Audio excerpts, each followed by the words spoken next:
Greetings, ghouls, ghosts, specters in between.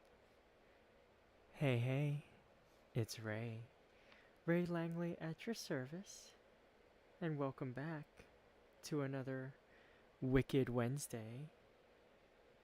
How are you all doing today?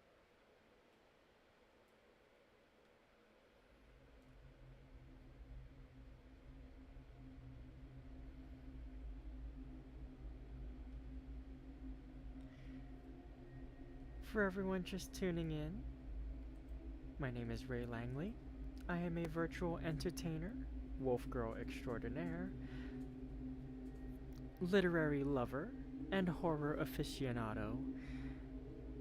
And this is the part of the week where I read something, a tale, a story, aloud to my wonderful audience. And as it is the first of Halloween, the official start of the spooky season, I am currently in the midst of reading Mary Shelley's Frankenstein, or the modern Prometheus. So far, for those who haven't been here, or for those who need a brief catch-up, we have gotten partway into volume 2 of 3 of this woeful tale.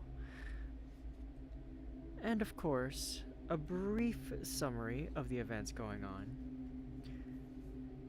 A refresher. Remember that this tale is essentially being told via a series of letters written by one Robert Walton to his sister in England. In it, he describes his travels, his time as captain aboard his vessel, and a strange man he picked up among the icy cliffs. Said man becomes one of his closest friends, a companion that Robert has been wanting ever since he began his voyage. And this man, one Victor Frankenstein, recounts his own tale, a tale of fascination, of study, of hubris, of creation. He is the first man to create a life by himself, to literally piece together a living human being. Yet, when his creation stirs, he finds himself so frightened that he runs away and absconds from all responsibility for it, or so he thinks. After falling ill for some time and being nursed back to health by a childhood friend, he then is given horrible news from his family back home, in which his young brother had been murdered. From there, his domestic life continues to spiral, until one day, he, in the mountains on a retreat with his remaining family, encounters the being that he crafted with his two hands. This creature, who refers to himself as the Adam to Victor's God, relays his own story, where he's been, what he's seen, and most importantly, what he's learned since the last time he saw his creator. For the purposes of the story, I will be referring to the creature, the monster, the entity, as Adam, though the story never truly names him as such, aside a throwaway line or two. But I find it fitting to give him a name, as he is a living being. A sort of kindness that Victor can't seem to afford him. We now go to chapter 5 of volume 2.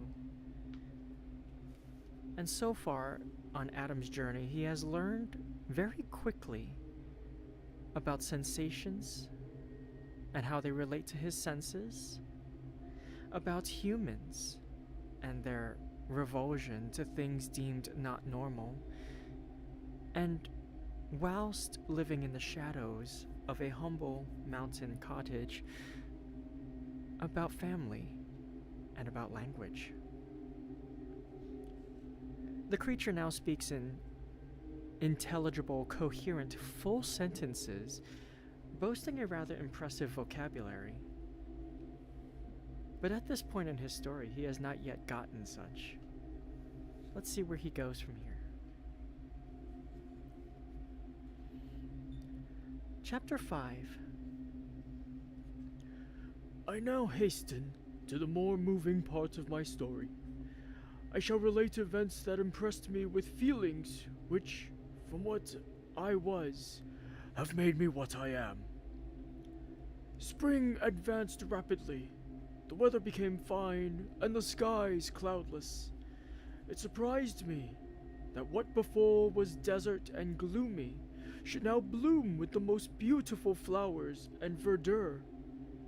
My senses were gratified and refreshed by 1,000 scents of delight and 1,000 sights of beauty. It was on one of these days, when my cottagers periodically rested from labor, the old man played on his guitar, and the children listened to him. I observed that the countenance of Felix was melancholy beyond expression. He sighed frequently, and once his father paused in his music, and I conjectured by his manner that he inquired the cause of his son's sorrow.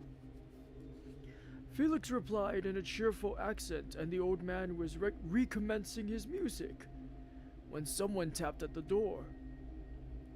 It was a lady on horseback, accompanied by a countryman as a guide. The lady was dressed in a dark suit and covered with a thick black veil. Agatha asked a question, to which the stranger only replied by pronouncing in a sweet accent the name of Felix. Her voice was musical, but unlike that of either of my friends. On hearing this word, Felix came up hastily to the lady, who, when she saw him threw up her veil, and I beheld a countenance of angelic beauty and expression, her hair of a shining raven black and curiously braided. Her eyes were dark but gentle, although animated, her features of a regular proportion, and her complexion wondrously fair, each cheek tinged with a lovely pink. Felix seemed ravished with delight when he saw her. Every trait of sorrow vanished from his face, and it instantly expressed a degree of ecstatic joy, of which I could hardly have believed it capable. His eyes sparkled as his cheek flushed with pleasure, and at that moment I thought him as beautiful as the stranger. She appeared affected by different feelings. Wiping a few tears from her lovely eyes, she held out her hand to Felix, who kissed it rapturously, and called her, as well as I could distinguish, his sweet Arabian. She did not appear to understand him, but smiled. He assisted her to dismount, and, dismissing her guide, conducted her into the cottage. Some conversation took place between him and his father, and the young stranger knelt at the old man's feet, and would have kissed his hand, but he raised her and embraced her affectionately. I soon perceived that although the stranger uttered articulate sounds and appeared to have a language of her own, she was neither understood by nor herself understood the cottagers. They made many signs which I could not comprehend, but I saw that her presence diffused gladness through the cottage, dispelling their sorrow as the sun dissipates the morning mists. Felix seemed peculiarly happy, and with smiles of delight welcomed his Arabian. Agatha, ever gentle Agatha, kissed the hands of the lovely stranger, and pointing to her brother, made signs which appeared to me to mean that he had been sorrowful until she came. Some hours passed thus, while they in their countenances expressed joy, the cause of which I did not comprehend. Presently I found by the frequent recurrence of one sound which the stranger repeated after them, that she was endeavoring to learn their language, and the idea instantly occurred to me that I should make use of the same instruction at the same end. The stranger learned about 20 words at the first lesson. Most of them indeed were those which I had before understood, but I profited by the others. As night came on, Agatha and the Arabian retired early. When they separated, Felix kissed the hand of the stranger and said, "Good night, sweet Safie." He sat up much longer conversing with his father, and by the frequent repetition of her name I conjectured that their lovely guest was the subject of their conversation. I ardently desired to understand them, and bent every faculty towards that purpose, but found it utterly impossible. The next morning Felix went out to his work, and after the usual occupations of Agatha were finished, the Arabian sat at the feet of the old man, and taking his guitar played some airs so entrancingly beautiful that they at once drew tears of sorrow and delight from my eyes. She sang, and her voice flowed in a rich cadence, swelling or dying away like a nightingale of the woods. When she had finished, she gave her guitar to Agatha, who at first declined it. She played a simple air, and her voice accompanied its sweet accents, but unlike the wondrous strain of the stranger. The old man appeared enraptured, and said some words which Agatha endeavored to explain to Safie, and by which he appeared to wish to express that she bestowed on him the greatest delight by her music. The days now passed as peaceably as before, with the sole alteration that joy had taken place of sadness in the countenances of my friends. Safie was always gay and happy. She and I improved rapidly in the knowledge of language, so that in 2 months I began to comprehend most of the words uttered by my protectors. In the meanwhile, also, the black ground was covered with herbage, and the green banks interspersed with innumerable flowers, sweet to the sense and the eyes, stars of pale radiance among the moonlight woods.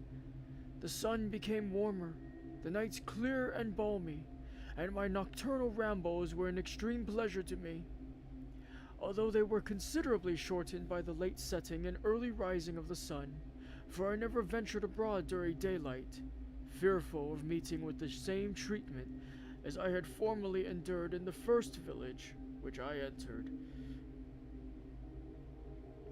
My days were spent in close attention, that I might more speedily master the language.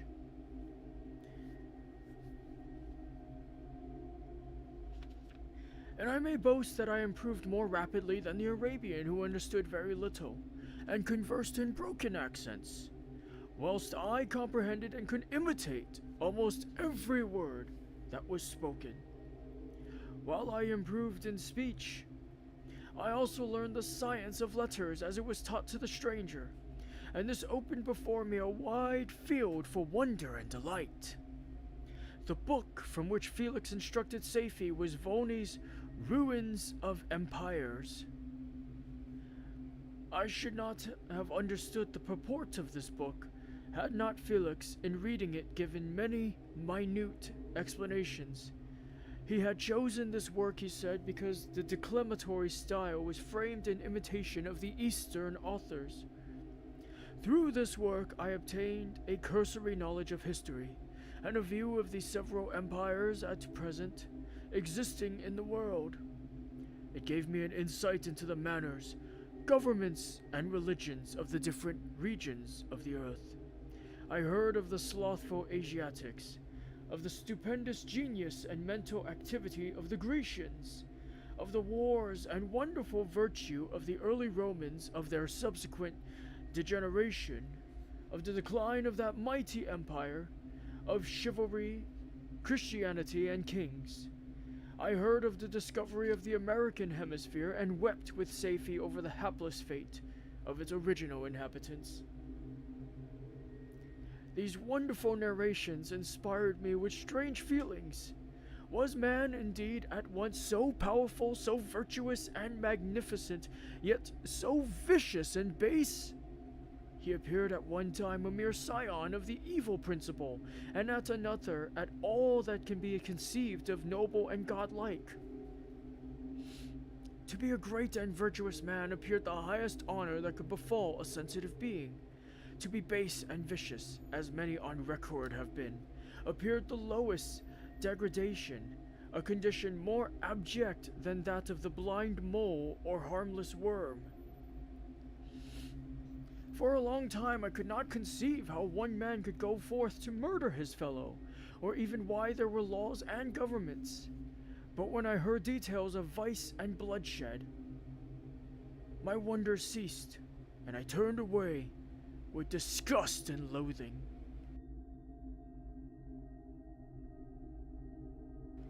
Every conversation of the cottagers now opened new wonders to me. While I listened to the instructions which Felix bestowed upon the Arabian, the strange system of human society was explained to me. I heard of the division of property, of immense wealth and squalid poverty, of rank, descent, and noble blood. The words induced me to turn towards myself. I learned that the possessions most esteemed by your fellow creatures were high and unsullied descent united with riches. A man might be respected with only one of these acquisitions, but without either, he was considered, except in very rare instances, as a vagabond and a slave, doomed to waste his powers for the profit of the chosen few. And what was I? Of my creation and creator I was absolutely ignorant, but I knew that I possessed no money, no friends, no kind of property. I was, besides, endowed with a figure hideously deformed and loathsome. I was not even of the same nature as man. I was more agile than they, and could subsist upon coarser diet. I bore the extremes of heat and cold with less injury to my frame. My stature far exceeded theirs. When I looked around, I saw and heard none like me. Was I then a monster? A blot upon the earth, from which all men fled and from whom all men disowned? I cannot describe to you the agony that these reflections inflicted upon me. I tried to dispel them, but sorrow only increased with knowledge. Oh, that I had forever remained in my native wood, nor known or felt beyond the sensations of hunger, thirst, and heat. Of what a strange nature is knowledge. It clings to the mind when it has once seized on it like a lichen on the rock. I wished sometimes to shake off all thought and feeling, but I learned that there was but one means to overcome the sensation of pain, and that was death. A state which I feared, yet did not understand. I admired virtue and good feelings, and loved the gentle manners and amiable qualities of my cottagers, but I was shut out from intercourse with them except through means which I obtained by stealth, when I was unseen and unknown, and which rather increased than satisfied the desire I had of becoming one among my fellows. The gentle words of Agatha and the animated smiles of the charming Arabian were not for me. The mild exhortations of the old man and the lively conversation of the loved Felix were not for me. Miserable, unhappy wretch. Other lessons were impressed upon me more deeply. I heard of the difference of sexes, of the birth and growth of children, how the father doted on the smiles of the infant and the lively sallies of the older child, how all the life and cares of the mother were wrapped up in the precious charge, how the mind of youth expanded and gained knowledge of brother, sister, of all the various relationships which bind one human being to another in mutual bonds. But where were my friends and relations? No father had watched my infant days. No mother had blessed me with smiles and caresses, or if they had, all my past life was now a blot, a blind vacancy in which I distinguished nothing. From my earliest remembrance, I had been as I then was in height and proportion. I had never yet seen a being resembling me or who claimed any intercourse with me. What was I? The question again recurred, to be answered only with groans. I will soon explain to what these feelings tended, but allow me now to return to the cottagers, whose story excited in me such various feelings of indignation, delight, and wonder, but which all terminated in additional love and reverence for my protectors. For so I loved, in an innocent, half painful self-deceit, to call them.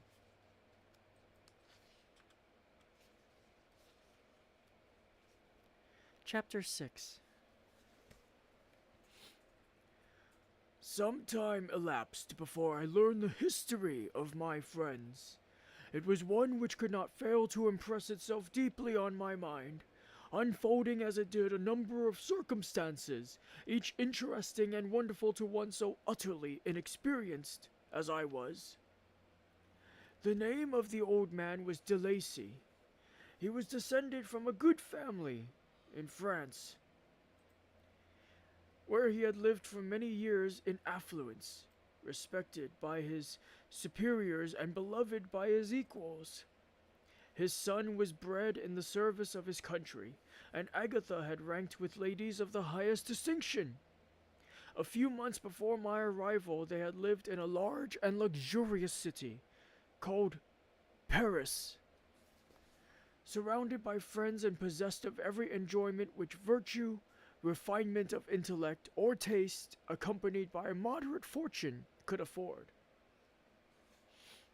The father of Safie had been the cause of their ruin. He was a Turkish merchant and had inhabited Paris for many years, when for some reason which I could not learn, he became obnoxious to the government. He was seized and cast into prison the very day that Safie arrived from Constantinople to join him. He was tried and condemned to death. The injustice of his sentence was very flagrant. All Paris was indignant, and it was judged that his religion and wealth, rather than the crime alleged against him, had been the cause of his condemnation. Felix had been present at the trial, his horror and indignation uncontrollable when he heard the decision of the court. He made at that moment a solemn vow to deliver him, and then looked around for the means. After many fruitless attempts to gain admittance to the prison, he found a strongly grated window in an unguarded part of the building, which lighted the dungeon of the unfortunate Mahometan, who, loaded with chains, waited in despair the execution of the barbarous sentence. Felix visited the grate at night and made known to the prisoner his intentions in his favor. The Turk, amazed and delighted, endeavored to kindle the zeal of his deliverer by promises of reward and wealth. Felix rejected his offers with contempt. Yet when he saw the lovely Safie, who was allowed to visit her father, and who by her gestures expressed her lively gratitude, the youth could not help owning to his own mind that the captive possessed a treasure which would fully reward his toil and hazard.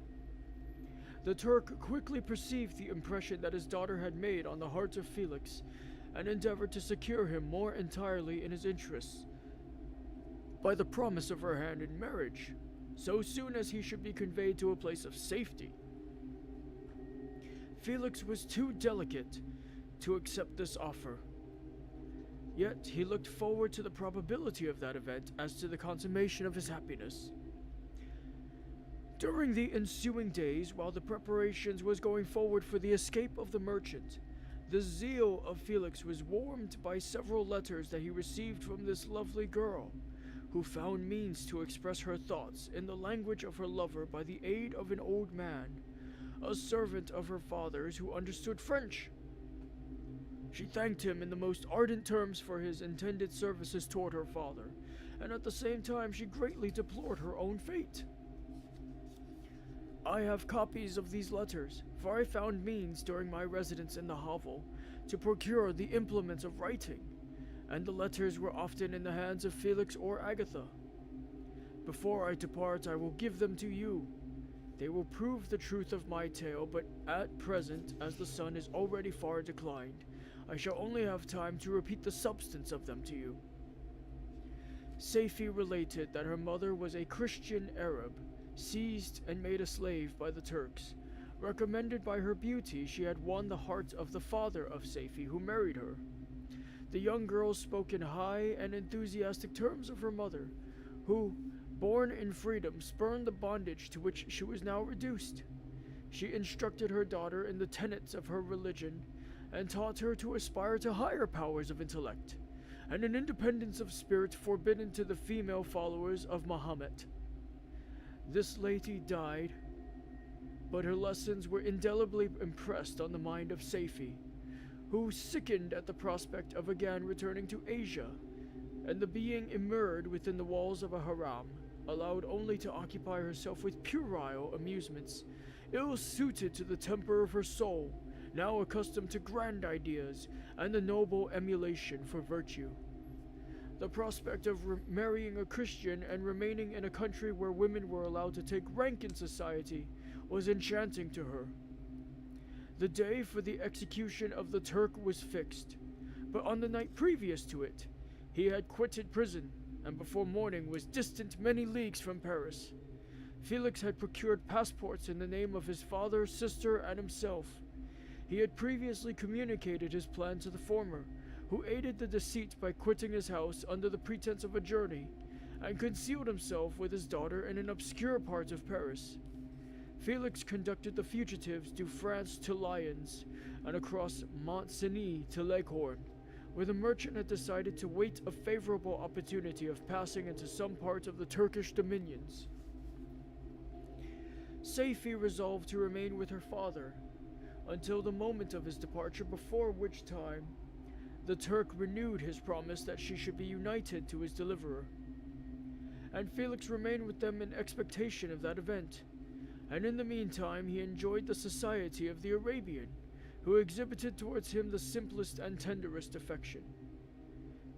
They conversed with one another through the means of an interpreter, and sometimes with the interpretation of looks, and Safie sang to him the divine airs of her native country. The Turk allowed this intimacy to take place and encouraged the hopes of the youthful lovers, while in his heart he had formed far other plans. He loathed the idea that his daughter should be united to a Christian, but he feared the resentment of Felix if he should appear lukewarm, for he knew that he was still in the power of his deliverer if he should choose to betray him to the Italian state which they inhabited. He revolved 1,000 plans by which he should be enabled to prolong the deceit until it might be no longer necessary, and secretly to take his daughter with him when he departed. His plans were greatly facilitated by the news which arrived from Paris. The government of France were greatly enraged at the escape of their victim and spared no pains to detect and punish his deliverer. The plot of Felix was quickly discovered, and De Lacy and Agatha were thrown into prison. The news reached Felix and roused him from his dream of pleasure. His blind and aged father and his gentle sister lay in a noisome dungeon, while he enjoyed the free air and the society of her whom he loved. This idea was torture to him. He quickly arranged with the Turk that if the latter should find a favorable opportunity for escape before Felix could return to Italy, Safie should remain as a boarder at a convent at Leghorn, and then quitting the lovely Arabian, he hastened to Paris and delivered himself up to the vengeance of the law, hoping to free De Lacy and Agatha by this proceeding. He did not succeed. They remained confined for 5 months before the trial took place, the result of which deprived them of their fortune and condemned them to a perpetual exile from their native country. They found a miserable asylum in the cottage in Germany, where I discovered them. Felix soon learned that the treacherous Turk, for whom he and his family endured such unheard-of oppression, on discovering that his deliverer was thus reduced to poverty and impotence, became a traitor to good feeling and honor, and had quitted Italy with his daughter, insultingly sending Felix a pittance of money to aid him, as he said, in some plan of future maintenance. Such were the events that preyed on the heart of Felix, and rendered him, when I first saw him, the most miserable of his family. He could have endured poverty, and when this distress had been the meed of his virtue, he would have glorified in it. But the ingratitude of the Turk and the loss of his beloved Safie were misfortunes more bitter and irreparable. The arrival of the Arabian now infused new life into his soul. When the news reached Leghorn that Felix was deprived of his wealth and rank, the merchant commanded his daughter to think no more of her lover, but to prepare to return with him to her native country. The generous nature of Safie was outraged by this command. She attempted to expostulate with her father, but he left her angrily, reiterating his tyrannical mandate. A few days after, the Turk entered his daughter's apartment and told her hastily that he had reason to believe that his residence at Leghorn had been divulged, and that he should speedily be delivered up to the French government. He had consequently hired a vessel to convey him to Constantinople, for which city he should sail in a few hours. He intended to leave his daughter under the care of a confidential servant, to follow at her leisure with the greater part of his property, which had not yet arrived at Leghorn. When alone, Safie resolved in her own mind the plan of conduct that it would become her to pursue in this emergency. A residence in Turkey was abhorrent to her. Her religion and feelings were alike adverse to it. But some papers of her father's, which fell into her hands, she had heard of the exile of her lover and learnt the name of the spot where he then resided. She hesitated some time, but at length she formed her determination. Taking with her some jewels that belonged to her and a small sum of money, she quitted Italy with an attendant, a native of Leghorn, but who understood the common language of Turkey and departed for Germany. She arrived in safety at a town about 20 leagues from the cottage of de Lacy when her attendant fell dangerously ill. Safie nursed her with the most devoted affection, but the poor girl died, and the Arabian was left alone, unacquainted with the language of the country and utterly ignorant of the customs of the world. She fell, however, into good hands. The Italian had mentioned the name of the spot for which they were bound, and after her death the woman of the house in which they had lived took care that Safie should arrive in safety at the cottage of her lover.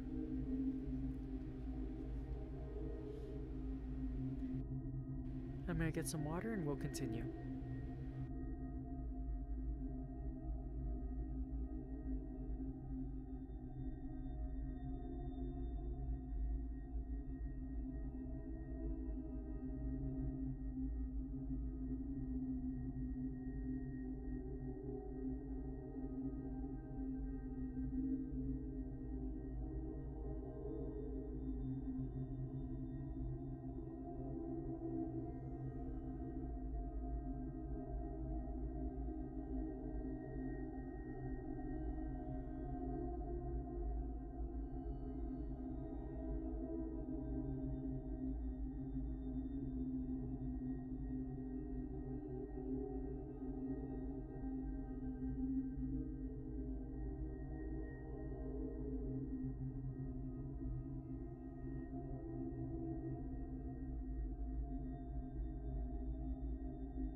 Chapter 7. Which, by the way, for those keeping track, we are now telling a story within a story within a story within a story? I think that's 4 now? 4 layers of this?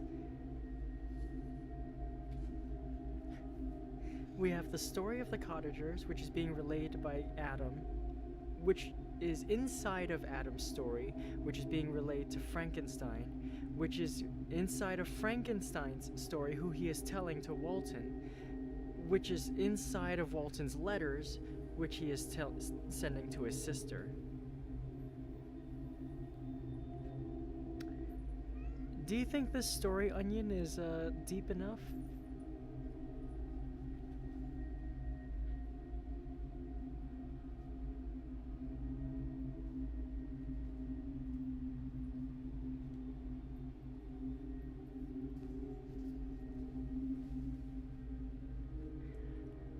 I swear, if we get another layer of story within this, I'm gonna be a little confused, because how much of these, like, how far does this game of story telephone go? But anyway.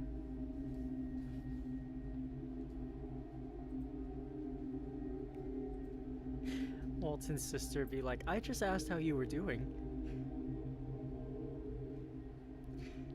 Chapter 7.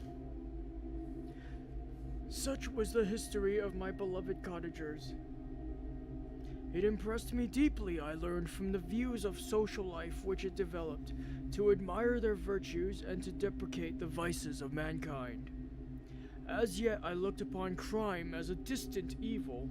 Benevolence and generosity were ever present before me, inciting within me a desire to become an actor in the busy scene where so many admirable qualities were called forth and displayed. But in giving an account of the progress of my intellect, I must not omit a circumstance which occurred in the beginning of the month of August, that same year. One night during my accustomed visit to the neighboring wood, where I collected my own food and brought home firing for my protectors, I found on the ground a leathern portmanteau containing several articles of dress and some books. I eagerly seized the prize and returned with it to my hovel. Fortunately, the books were written in the language the elements of which I had acquired at the cottage. They consisted of Paradise Lost, a volume of Plutarch's Lives, and the Sorrows of Werther. The possession of these treasures gave me extreme delight. I now continually studied and exercised my mind upon these histories, whilst my friends were employed in their ordinary occupations. I can hardly describe to you the effect of these books. They produced in me an infinity of new images and feelings that sometimes raised me to ecstasy but more frequently sunk me into the lowest dejection. In the Sorrows of Werther, besides the interest of its simple and affecting story, so many opinions are canvassed and so many lights thrown upon what had hitherto been to me obscure subjects, that I found in it a never-ending source of speculation and astonishment. The gentle and domestic manners it described, combined with lofty sentiments and feelings which had for their object something out of self, accorded well with my experience among my protectors, and with the wants which were forever alive in my own bosom. But I thought Werther himself a more divine being than I had ever beheld or imagined. His character contained no pretension, but it sunk deep. The disquisitions upon death and suicide were calculated to fill me with wonder. I do not pretend to enter into the merits of the case, yet I incline towards the opinions of the hero, whose extinction I wept without precisely understanding it. As I read, however, I applied much personally to my own feelings and condition. I found myself similar, yet at the same time strangely unlike the beings concerning whom I read, and to whose conversation I was a learner, a listener. I sympathized with and partly understood them, but I was unformed in mind. I was dependent on none, and related to none. The path of my departure was free, and there was none to lament my annihilation. My person was hideous and my stature gigantic. What did this mean? Who was I? What was I? Whence did I come? What was my destination? These questions continually recurred, but I was unable to solve them. The volume of Plutarch's Lives which I possessed contained the histories of the first founders of the ancient republics. This book had a far different effect upon me from the Sorrows of Werther. I learned from Werther's imaginations, despondency, and gloom, but Plutarch taught me high thoughts. He elevated me above the wretched sphere of my own reflections, to admire and love the heroes of past ages. Many things I read surpassed my understanding and experience. I had a very confused knowledge of kingdoms, wide extents of country, mighty rivers, and boundless seas, but I was perfectly unacquainted with towns and large assemblages of men. The cottage of my protectors had been the only school in which I had studied human nature. But this book developed new and mightier scenes of action. I read of men concerned in public affairs governing or massacring their species.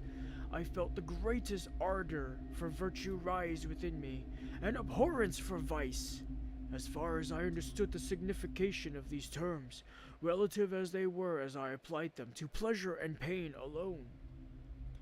Induced by these feelings, I was of course led to admire peaceable lawgivers, Numa, Solon, and Lycurgus, in preference to Romulus and Theseus. The patriarchal lives of my protectors caused these impressions to take a firm hold of my mind. Perhaps if my first introduction to humanity had been made by a young soldier, burning for glory and slaughter, I should have been imbued with different sensations. But Paradise Lost excited different and far deeper emotions. I read it, as I had read the other volumes which had fallen into my hands, as a true history. It moved every feeling of wonder and awe that the picture of an omnipotent God warring with his creatures was capable of exciting. I often referred the several situations, as their similarity struck me, to my own. Like Adam, I was created apparently united by no link to any other being in existence, but his state was far different from mine in every other aspect. He had come forth from the hands of God, a perfect creature, happy and prosperous, guarded by the especial care of his Creator. He was allowed to converse with and acquire knowledge from beings of a superior nature, but I was wretched, helpless, and alone. Many times I considered Satan as the fitter emblem of my condition, for often like him, when I viewed the bliss of my protectors, the bitter gall of envy rose within me. Another circumstance strengthened and confirmed these feelings. Soon after the arrival in the hovel, I discovered some papers in the pocket of the dress which I had taken from your laboratory. At first I had neglected them, but now that I was able to decipher the characters in which they were written, I began to study them with diligence. It was your journal of the 4 months that preceded my creation. You minutely described in these papers every step you took in the progress of your work. This history was mingled with accounts of domestic occurrences. You doubtless recount these papers. Here they are. Everything is related in them which bears reference to my accursed origin. The whole detail of that series of disgusting circumstances which produced it is set in view. The minuteness description of my odious and loathsome person is given, in language which painted your own horrors and rendered mine ineffaceable. I sickened as I read. Hateful day, when I received life! I exclaimed in agony. Cursed Creator! Why did you form a monster so hideous that even you turned from me in disgust? God in pity made man beautiful and alluring, after his own image, but my form is a filthy type of yours, more horrid from its very resemblance.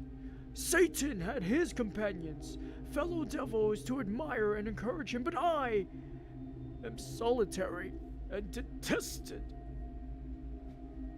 These were the reflections of my hours of despondency and solitude.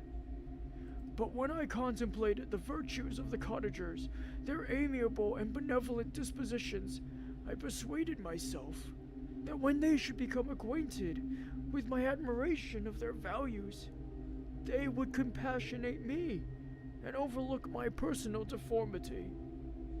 Could they turn from their door one, however monstrous, who solicited their compassion and friendship? I resolved at least not to despair, but in every way to fit myself for an interview with them which would decide my fate.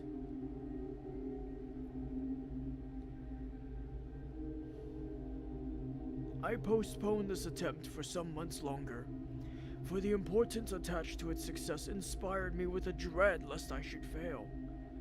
Besides, I found that my understanding improved so much with every day's experience that I was unwilling to commence this undertaking until a few more months should have added to my wisdom. Several changes in the meantime took place in the cottage. The presence of Safety diffused happiness among its inhabitants, and I also found that a greater degree of plenty reigned there. Felix and Agatha spent more time in amusement and conversation, and were assisted in their labors by servants. They did not appear rich, but they were contented and happy.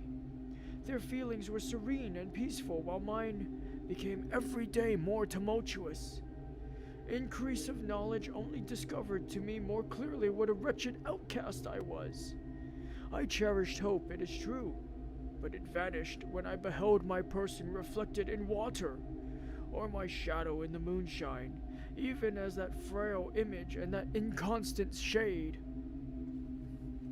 I endeavored to crush these fears, and to fortify myself for the trial which in a few months I resolved to undergo. And sometimes I allowed my thoughts, unchecked by reason, to ramble in the fields of paradise, and dared to fancy amiable and lovely creatures sympathizing with my feelings and cheering my gloom. Their angelic countenances breathed smiles of consolation. But it was all a dream. No Eve soothed my sorrows or shared my thoughts. I was alone. I remembered Adam's supplication to his creator, but where was mine? He had abandoned me, and in the bitterness of my heart, I cursed him. Autumn passed thus. I saw with surprise and grief the leaves decay and fall, and nature again assumed the barren and bleak appearance it had worn when I first beheld the woods and the lovely moon. Yet I did not heed the bleakness of the weather. I was better fitted by my conformation for the endurance of cold than heat. But my chief delights were the sights of the flowers, the birds, and all the gay apparel of summer. When those deserted me, I turned with more attention towards the cottagers. Their happiness was not decreased by the absence of summer. They loved and sympathized with one another, and their joys, depending on each other, were not interrupted by the casualties that took place around them. The more I saw of them, the greater became my desire to claim their protection and kindness. My heart yearned to be known and loved by these amiable creatures, to see their sweet looks turned towards me with affection was the utmost limit of my ambition. I dared not think that they would turn from me with disdain and horror. The poor that stopped at their door were never driven away. I asked, it is true, for greater treasures than a little food or rest. I required kindness and sympathy, but I did not believe myself utterly unworthy of it. The winter advanced, and an entire revolution of the seasons had taken place since I awoke into life. My attention at this time was solely directed towards my plan of introducing myself into the cottage of my protectors. I revolved many projects, but that on which I finally fixed was to enter the dwelling when the blind old man should be alone. I had sagacity enough to discover that the unnatural hideousness of my person was the chief object of horror with those who had formerly beheld me. My voice, although harsh, had nothing terrible in it. I thought, therefore, that if in the absence of his children I could gain the goodwill and mediation of the old de Lacy, I might, by his means, be tolerated by my younger protectors. One day, when the sun shone on the red leaves that strewed the ground and diffused cheerfulness, although it denied warmth, Safie, Agatha, and Felix departed on a long country walk, and the old man, at his own desire, was left alone in the cottage. When his children had departed, he took up his guitar and played several mournful but sweet airs, more sweet and mournful than I had ever heard him play before. At first his countenance was illuminated with pleasure, but as he continued, thoughtfulness and sadness succeeded. At length, laying aside the instrument, he sat absorbed in reflection. My heart beat quick. This was the hour and the moment of trial, which would decide my hopes or realize my fears. The servants were gone to a neighboring fair. All was silent in and around the cottage. It was an excellent opportunity, yet when I proceeded to execute my plan, my limbs failed me and I sunk to the ground. Again I rose, and exerting all the firmness of which I was master, removed the planks which I placed before my hovel to conceal my retreat. The fresh air revived me, and with renewed determination I approached the door of the cottage. I knocked. "Who's there?" said the old man. "Come in." I entered. "Pardon this intrusion," said I. "I am a traveler in want of a little rest. You would greatly oblige me if you will allow me to remain a few minutes before the fire." "Enter," said de Lacy, "and I will try in what manner I can relieve your wants, but unfortunately my children are from home, and as I am blind, I am afraid I shall find it difficult to procure food for you." "Do not trouble yourself, my kind host. I have food. It is warmth and rest only that I need." I sat down, and a silence ensued. I knew that every minute was precious to me, yet I remained irresolute in what manner to commence the interview, when the old man addressed me. By your language, stranger, I suppose you are my countryman? Are you French? No, but I was educated by a French family, and understand that language only. I am now going to claim the protection of some friends whom I sincerely love, and of whose favor I have some hopes. Are they Germans? No, they are French. But let us change the subject. I am an unfortunate and deserted creature. I look around, and I have no relation or friend upon the earth. These amiable people to whom I go have never seen me, and know little of me. I am full of fears, for if I fail there, I am an outcast in the world forever. Do not despair. To be friendless is indeed to be unfortunate. But the hearts of men, when unprejudiced by any obvious self-interest, are full of brotherly love and charity. Rely therefore on your hopes, and if these friends are good and amiable, do not despair. They are kind. They are the most excellent creatures in the world, but unfortunately they are prejudiced against me. I have good dispositions. My life has been hitherto harmless, and in some degree beneficial. But a fatal prejudice clouds their eyes, and where they ought to see a feeling and kind friend, they behold only a detestable monster. That is indeed unfortunate. But if you are really blameless, cannot you undeceive them? I am about to undertake that task. It is on that account that I feel so many overwhelming terrors. I tenderly love these friends. I have, unknown to them, been for many months in the habits of daily kindness towards them, but they believe that I wish to injure them, and it is that prejudice which I wish to overcome. Where do these friends reside? Near this spot.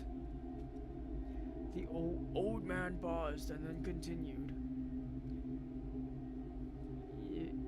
If you will unreservedly confide to me the particulars of your tale, it perhaps may be of use in undeceiving them. I am blind and could not judge of your countenance, but there is something in your words which persuades me you are sincere. I am poor and in exile, but it will afford me true pleasure to be in any way serviceable to a human creature. Excellent man. I thank you and accept your generous offer. You raise me from the dust by this kindness, and I trust that by your aid I shall not be driven from the society and sympathy of your fellow creatures. Heaven forbid. Even if you were really criminal, for that can only drive you to desperation, and not instigate you to virtue. I also am unfortunate. I and my family have been condemned, although innocent. Judge, therefore, if I do not feel for your misfortunes. How can I thank you, my best and only benefactor?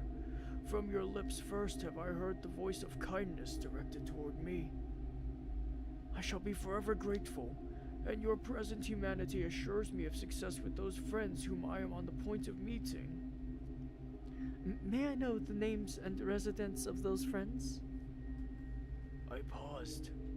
This, I thought, was the moment of decision, which was to rob me of or bestow happiness on me forever.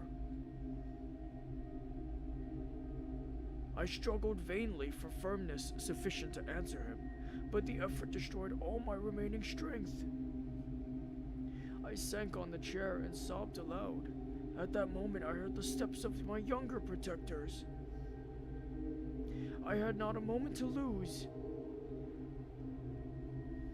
But seizing the hand of the old man, I cried, "Now is the time. Save and protect me. You and your family are the friends whom I seek. Do not desert me in the hour of trial." "Great God!" exclaimed the old man. "Who are you?" At that instant the cottage door was opened and Felix Safey and Agatha entered. Who can describe their horror and consternation on beholding me? Agatha fainted, and Safie, unable to attend to her friend, rushed out of the cottage. Felix darted forward and with supernatural force tore me from his father, to whose knees I clung. In a transport of fury, he dashed me to the ground and struck me violently with a stick. I could have torn him limb from limb, as the lion rends the antelope. But my heart sunk within me as with bitter sickness, and I refrained. I saw him on the point of repeating his blow, when overcome by pain and anguish, I quitted the cottage, and in the general tumult escaped unperceived to my hovel.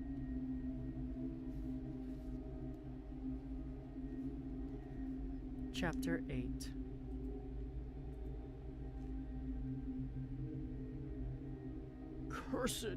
Cursed Creator! Why did I live? Why, in that instant, did I not extinguish the spark of existence which you had so wantonly bestowed? I know not. Despair had not yet taken possession of me.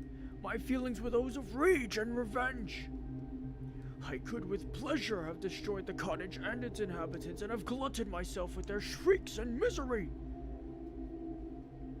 When night came, I quitted my retreat and wandered in the wood, and now, no longer restrained by my fear of discovery, I gave vent to my anguish and fearful howlings. I was like a wild beast that had broken the toils, destroying the objects that obstructed me and ranging through the wood with a stag-like swiftness. Oh, what a miserable night I passed! The cold stars shone in mockery, and the bare trees waved their branches above me. Now and then the sweet voice of a bird burst forth amidst the universal stillness. All, save I, were at rest or enjoyment. I, like the arch-fiend, bore a hell within me, and finding myself unsympathized with, wished to tear up the trees, spread havoc and destruction around me, and then to have sat down and enjoyed the ruin. But this was a luxury of sensation that could not endure. I became fatigued with excess of bodily exertion, and sank on the damp grass in the sick impotence of despair. There was none among the myriads of men that existed who would pity or assist me, and should I feel kindness towards my enemies? No. From that moment I declared everlasting war against the species, and more than all, against him who had formed me, and sent me forth to this insupportable misery. The sun rose. I heard the voices of men and knew that it was impossible to return to my retreat during that day. Accordingly, I hid myself in some thick underwood, determining to devote the ensuing hours to reflection on my situation. The pleasant sunshine and the pure air of day restored me to some degree of tranquility, and when I considered what had passed at the cottage, I could not help believing that I had been too hasty in my conclusions. I had certainly acted imprudently. It was apparent that my conversation had interested the father in my behalf, and I was a fool in having exposed my person to the horror of his children. I ought to have familiarized the old De Lacy to me, and by degrees have discovered myself to the rest of his family, when they should have been prepared for my approach. But I did not believe my errors to be irretrievable, and after much consideration, I resolved to return to the cottage, seek the old man, and by my representations win him to my party. These thoughts calmed me, and in the afternoon I sank into a profound sleep. But the fever of my blood did not allow me to be visited by peaceful dreams. The horrible scene of the preceding day was forever acting before my eyes. The females were flying and the enraged Felix tearing me from his father's feet. I awoke exhausted, and finding that it was already night, I crept forth from my hiding place and went in search of food. When my hunger was appeased, I directed my steps toward the well-known path that conducted to the cottage. All there was at peace. I crept into my hovel and remained in silent expectation of the accustomed hour when the family arose. That hour passed. The sun mounted high in the heavens, but the cottagers did not appear. I trembled violently, apprehending some dreadful misfortune. The inside of the cottage was dark, and I heard no motion. I cannot describe the agony of this suspense.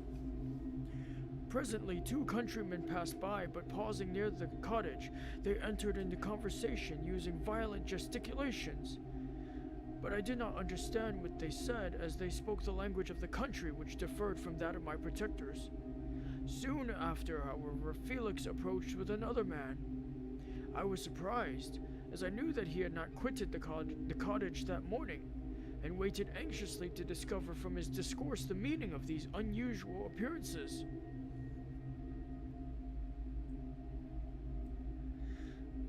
Do you consider, Said his companion to him, that you will be obliged to pay 3 months' rent and to lose the produce of your garden? I do not wish to take any unfair advantage, and I beg therefore that you will take some days to consider of your determination. It is utterly useless, replied Felix. we can never again inhabit your cottage. The life of my father is in the greatest danger owing to the dreadful circumstance that I have related. My wife and my sister will never recover their horror.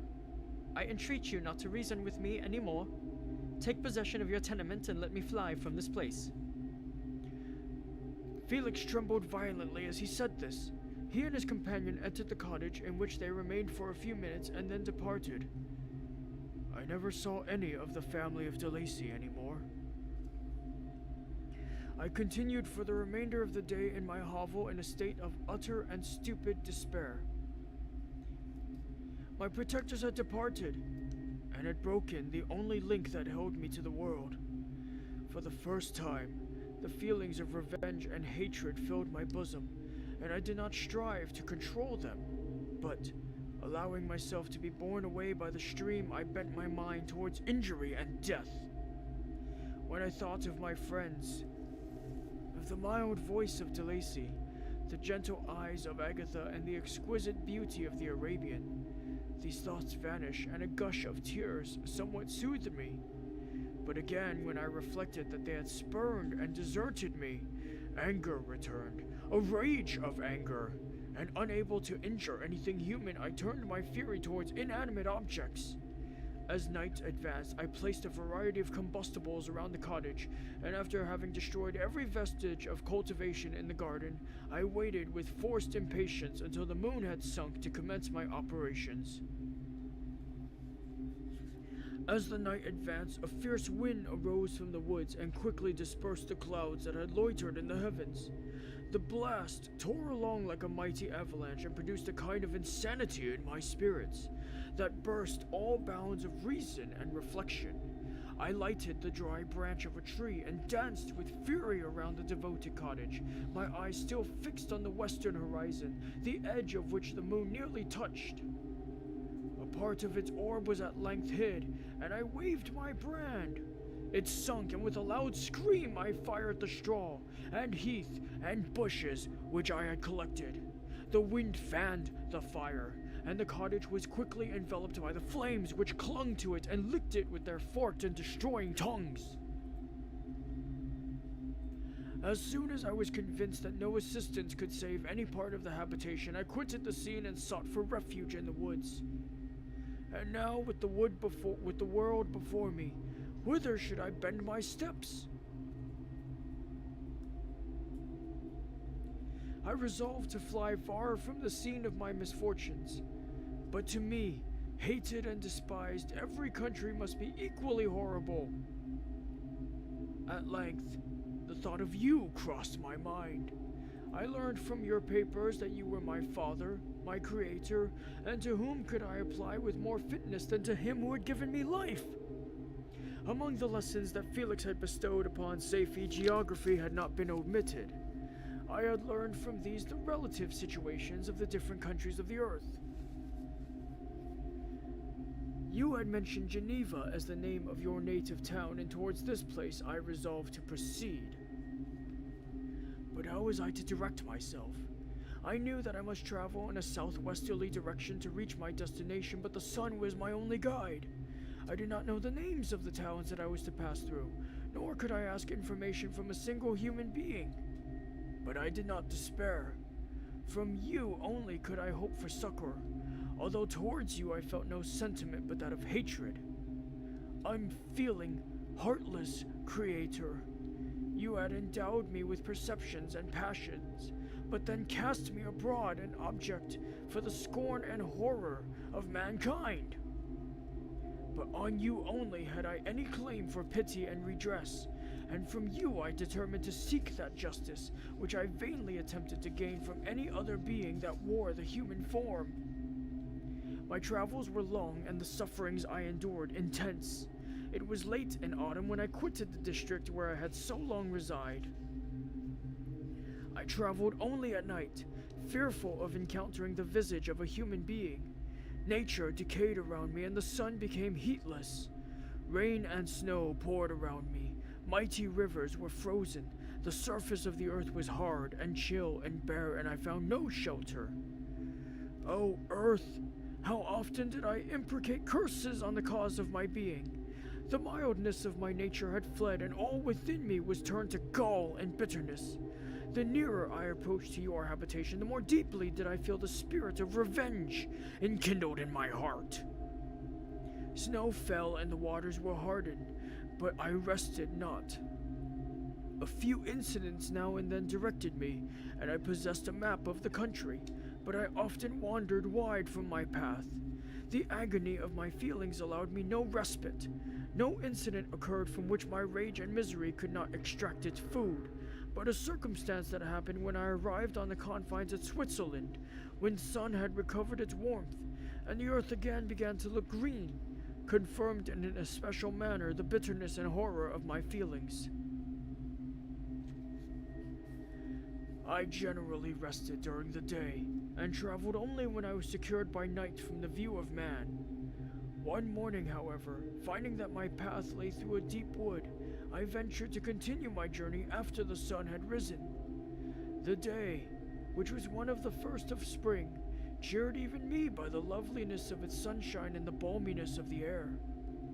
I felt emotions of gentleness and pleasure that had long appeared dead revive within me. Half surprised by the novelty of these sensations, I allowed myself to be borne away by them, and forgetting my solitude and deformity, dared to be happy. Soft tears again bedewed my cheeks, and I even raised my humid eyes with thankfulness toward the blessed sun which bestowed such joy upon me. I continued to wind among the paths of the wood until I came to its boundary, which was skirted by a deep and rapid river, into which many of the trees bent their branches, now budding with the fresh spring. Here I paused, not exactly knowing what path to pursue, when I heard the sound of voices that induced me to conceal myself under the shade of a cypress. I was scarcely hid when a young girl came running towards the spot where I was concealed, laughing as if she ran from someone in sport. She continued her course along the precipitous sides of the river, when suddenly her foot slipped, and she fell into the rapid stream. I rushed from my hiding place, and with extreme labor from the force of the current saved her, and dragged her to shore. She was senseless, and I endeavored, by every means in my power, to restore animation, when I was suddenly interrupted by the approach of a rustic, who was probably the person from whom she had playfully fled. On seeing me, he darted towards me, and tearing the girl from my arms, hastened toward the deeper parts of the wood. I followed speedily, I hardly knew why, but when the man saw me draw near, he aimed a gun, which he carried at my body, and fired. I sunk to the ground, and my injurer, with increased swiftness, escaped into the wood. This was then the reward of my benevolence. I had saved a human being from destruction, and as a recompense I now writhed under the miserable pain of a wound, which shattered the flesh and bone.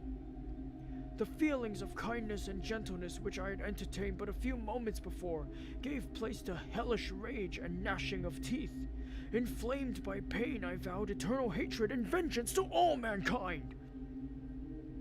But the agony of my wound overcame me, My pulses paused, and I fainted. For some weeks I led a miserable life in the woods, endeavoring to cure the wound which I had received. The ball had entered my shoulder, and I knew not whether it had remained there or passed through. At any rate, I had no means of extracting it. My sufferings were augmented also by the oppressive sense of the injustice and ingratitude of their infliction. My daily vows for revenge, a deep and deadly revenge, such as would alone compensate for the outrages and anguish I had endured. After some weeks my wound healed, and I continued my journey. The labors I endured were no longer to be alleviated by the bright sun or gentle breezes of spring. All joy was but a mockery, which insulted my desolate state, and made me feel more painfully that I was not made for the enjoyment of pleasure. But my toils now drew near a close, and 2 months from this time I reached the environs of Geneva. It was evening when I arrived, and I retired to a hiding place among the fields that surround it, to meditate in what manner I should apply to you. I was oppressed by fatigue and hunger, and far too unhappy to enjoy the gentle breezes of evening, or the prospect of the sun setting behind the stupendous mountains of Jura. At this time a slight sleep relieved me from the pain of reflection, which was disturbed by the approach of a beautiful child, who came running into the recess I had chosen with all the sportiveness of infancy. Suddenly, as I gazed on him, an idea seized me, that this little creature was unprejudiced, and had lived too short a time to have imbibed a horror of deformity. If therefore I could seize him and educate him as my companion and friend, I should not be so desolate in this peopled earth. Urged by this impulse, I seized on the boy as he passed and drew him towards me. As soon as he beheld my form, he placed his hands before his eyes and uttered a shrill scream. I drew his hand forcibly from his face and said, "Child, what is the meaning of this? I do not intend to hurt you. Listen to me." He struggled violently. "Let me go," he cried. "Monster, ugly wretch, you wish to eat me and tear me to pieces. You are an ogre. Let me go, or I will tell my papa." "Boy, you will never see your father again. You must come with me," I said. "Hideous monster, let me go. My papa is a syndic. He is Frankenstein. He would punish you. You dare not keep me." "Frankenstein? You belong then to my enemy, to him towards whom I have sworn eternal revenge. You shall be my first victim." The child still struggled and loaded me with epithets which carried despair to my heart. I grasped his throat to silence him, and in a moment he lay dead at my feet. I gazed on my victim, and my heart swelled with exultation and hellish triumph. Clapping my hands, I exclaimed, "I too can create desolation. My enemy is not impregnable. This death will carry despair to him, and 1,000 other miseries shall torment and destroy him." As I fixed my eyes on the child, I saw something glittering on his breast. I took it. It was a portrait of a most lovely woman. In spite of my malignity, it softened and attracted me. For a few moments I gazed with delight on her dark eyes, fringed by deep lashes, and her lovely lips. But presently my rage returned. I remembered that I was forever deprived of the delights that such beautiful creatures could bestow, and that she whose resemblance I contemplated would, in regarding me, have changed that air of divine benignity to one expressive of disgust and affright. Can you wonder that such thoughts transported me with rage? I only wonder that at that moment, instead of venting my sensations in exclamations and agony, I did not rush among mankind and perish in the attempt to destroy them. While I was overcome by these feelings, I left the spot where I had committed the murder, and was seeking a more secluded hiding place when I perceived a woman passing near me. She was young, not indeed so beautiful as her whose portrait I held, but of an agreeable aspect and blooming in the loveliness of youth and health. Here I thought is one of those whose smiles are bestowed on all but me. She shall not escape. Thanks to the lessons of Felix and the sanguinary laws of man, I have learned how to work mischief. I approached her, unperceived, and placed the portrait securely in one of the folds of her dress. For some days I haunted the spot where these scenes had taken place, sometimes wishing to see you, sometimes resolved to quit the world and its miseries forever. At length I wandered towards these mountains, and have ranged through their immense recesses, consumed by a burning passion which you alone can gratify. We may not part until you have promised to comply with my requisition. I am alone and miserable. Man will not associate with me, but one as deformed and horrible as myself would not deny herself to me. My companion must be of the same species and have the same defects. This being, you must create.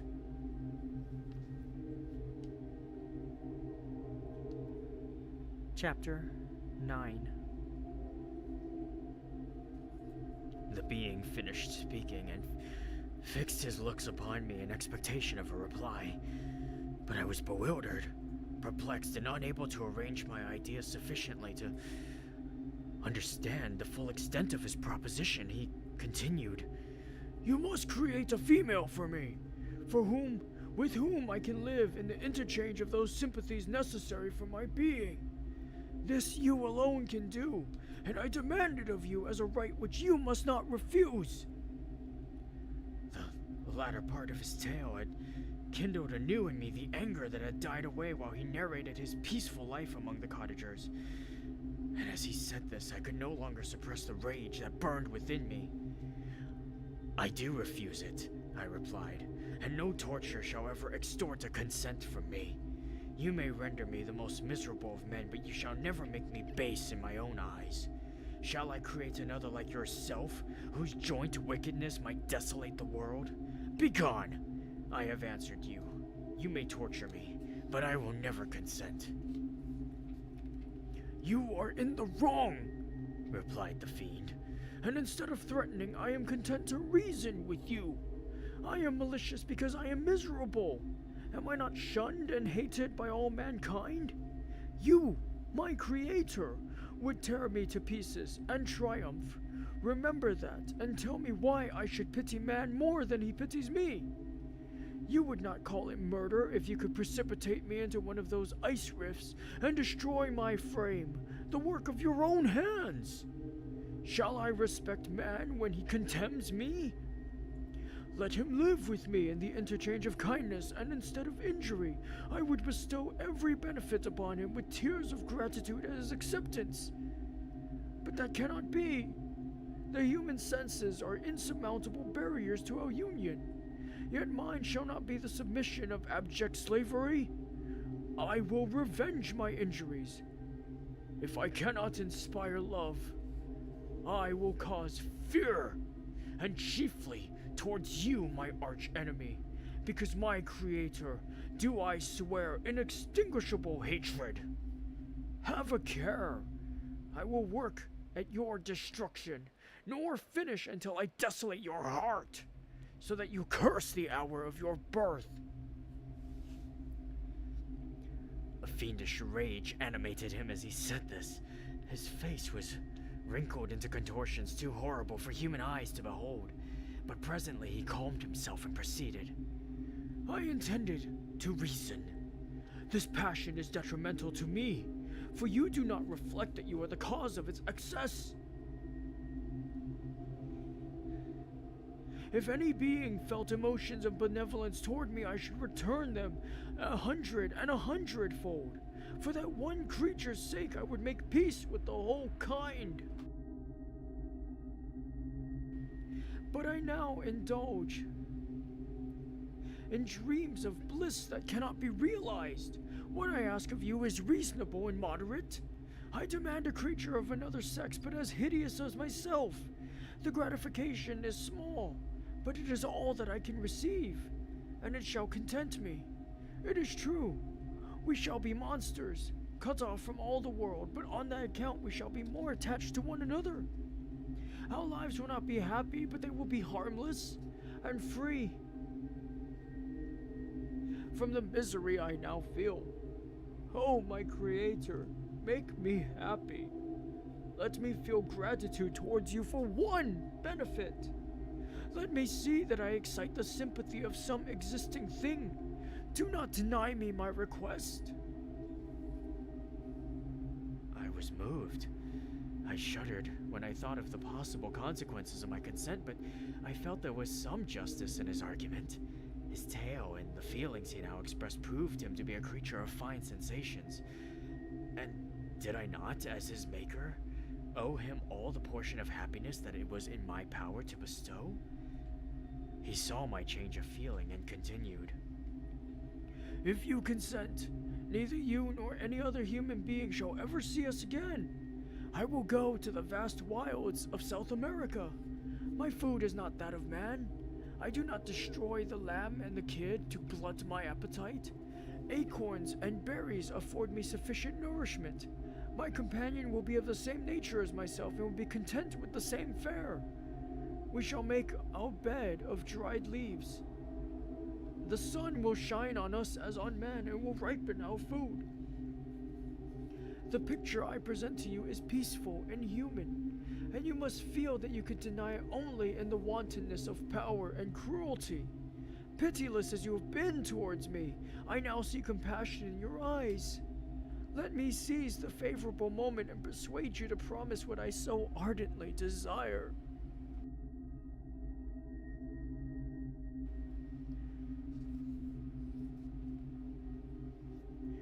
You propose, replied I, to fly from the habitations of man, to dwell in those wilds where the beasts of the field will be your only companions. How can you, who long for the love and sympathy of man, persevere in this exile? You will return and again seek their kindness, and you will meet with their detestation. Your evil passions will be renewed, and you will then have a companion to aid you in the task of destruction. This may not be. Cease to argue the point, for I cannot consent. How inconstant are your feelings! But a moment ago you were moved by my representations, and why do you again harden yourself to my complaints? I swear to you, by the earth which I inhabit, and by you that made me, that with the companion you bestow I will quit the neighborhood of man, and dwell as it may chance in the most savage of places. My evil passions will have fled, for I shall meet with sympathy. My life will flow quietly away, and in my dying moments I shall not curse my maker. His words had a strange effect upon me. I compassionated him and sometimes felt a wish to console him, but when I looked upon him, when I saw the filthy mass that moved and talked, my heart sickened, and my feelings were altered to those of horror and hatred. I tried to stifle these sensations. I thought that as I could not sympathize with him, I had no right to withhold from him the small portion of happiness which was yet in my power to bestow.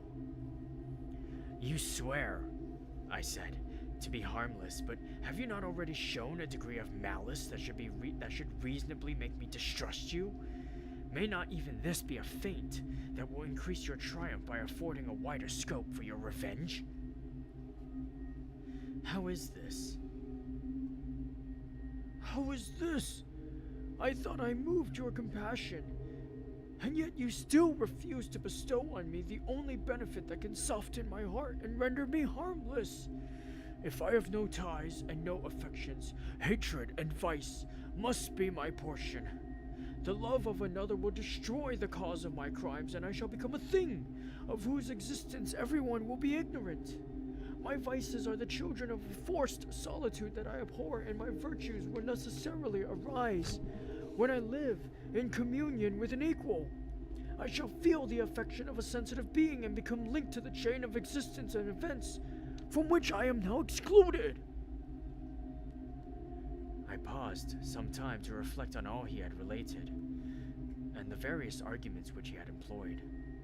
I thought of the promise of virtues which he had displayed on the opening of its existence, and the subsequent blight of all kindly feeling by the loathing and scorn which his protectors had manifested toward him. His power and threats were not omitted in my calculations. A creature who could exist in the ice caves of the glaciers and hide himself from pursuit among the ridges of inaccessible precipices was a being possessing faculties it would be vain to cope with. After a long pause of reflection, I concluded that the justice due both to him and my fellow creatures demanded of me that I should comply with his request.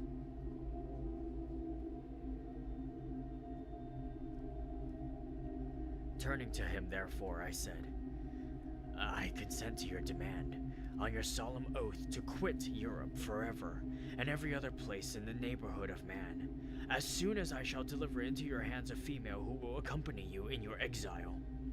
"I swear," he cried, "by the sun and by the blue sky of heaven, that if you grant my prayer, while they exist you shall never behold me again.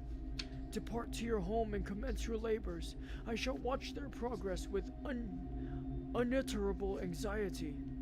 And fear not, but that when you are ready, I shall appear." Saying this, he suddenly quitted me, fearful, perhaps, of my change in my sentiments. I saw him descend the mountain with greater speed than the flight of an eagle, and quickly lost him among the undulations of the sea of ice. His tail had occupied the whole day, and the sun was upon the verge of the horizon when he departed. I knew that I ought to hasten my descent toward the valley, and as I should soon be encompassed in darkness, but my heart was heavy and my steps were slow. The labor of winding among the little paths of the mountains and fixing my feet firmly as I advanced perplexed me, occupied as I was by the emotions which the occurrences of the day had produced. Night was far advanced when I came to the halfway resting place and seated myself beside the fountain. The stars shone at intervals as the clouds passed from over them. The dark pines rose before me, and every here and there a broken tree lay on the ground. It was a scene of wonderful solemnity and stirred strange thoughts within me. I wept bitterly, and clasping my hands in agony, I exclaimed, "O stars and clouds and winds, ye are all about to mock me. If ye really pity me, crush sensation and memory. Let me become as naught, but if not, depart, and leave me in darkness." These were wild and miserable thoughts, but I cannot describe to you how the eternal twinkling of the stars weighed upon me, and how I listened to every blast of wind, as if it were a dull, ugly siroc on its way to consume me. Morning dawned before I arrived at the village of Chamonix, but my presence, so haggard and strange, hardly calmed the fears of my family, who had waited the whole night in anxious expectation of my return. The following day we returned to Geneva. The intention of my father in coming had been to divert my mind and to restore me to my lost tranquility, but the medicine had been fatal, and unable to account for the excess of misery I appeared to suffer, he hastened to return home, hoping the quiet and monotony of a domestic life would by degrees alleviate my sufferings from whatsoever cause they might spring. For myself, I was passive in all their arrangements, and the gentle affection of my beloved Elizabeth was inadequate to draw me from the depth of my despair. The promise I had made to the demon weighed upon my mind, like Dante's iron cow on the heads of the hellish hypocrites. All pleasures of earth and sky passed before me like a dream, and that thought only had to me the reality of life. Can you wonder that sometimes a kind of insanity possessed me, or that I saw continually about me a multitude of filthy animals inflicting on my incessant torture, that often extorted screams and bitter groans? By degrees, however, these feelings became calmed. I entered again into the everyday scene of life, if not with interest, at least with some degree of tranquility. End end of Volume 2. Another quick water break for me, and then we shall begin Volume 3.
And thus we return.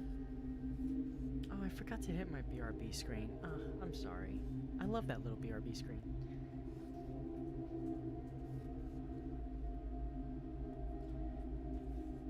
Anyway.